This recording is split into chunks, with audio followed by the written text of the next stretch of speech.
of ERC. Thank you to our mga media guests. Before we go to the media questions, may tanong dito from 3 people na nag-text sa akin. Some are watching Facebook Live.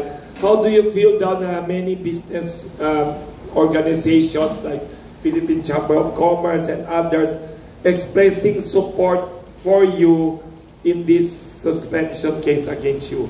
How do you feel about all these groups na nag-express ng support? Siguro po unang-una, I feel very encouraged. I must admit, tao lang naman po tayo.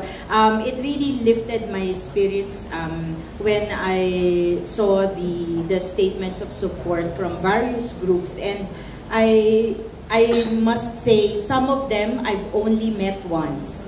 I've only spoken to their functions or in their functions or events just once. But I'm glad that they are seeing through the reform programs that we have initiated in the Commission, and nakakatuwa po na kumikilos sila at nagpapakita ng suporta. Kasi po, unang-una na po talagang na tinutulak po talaga natin yung ang kikilos mismo yung stakeholders.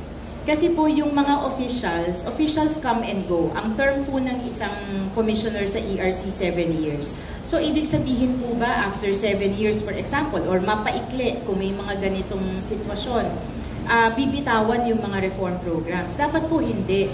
So, dapat po talaga yung stakeholders, sila yung magsusulong talaga, independent of the officials that are in place. So I'm really glad that somehow kahit po 2 taon pa lang tayo dun sa posisyon, we have the seeds of reform have really taken roots in a lot of our stakeholder groups.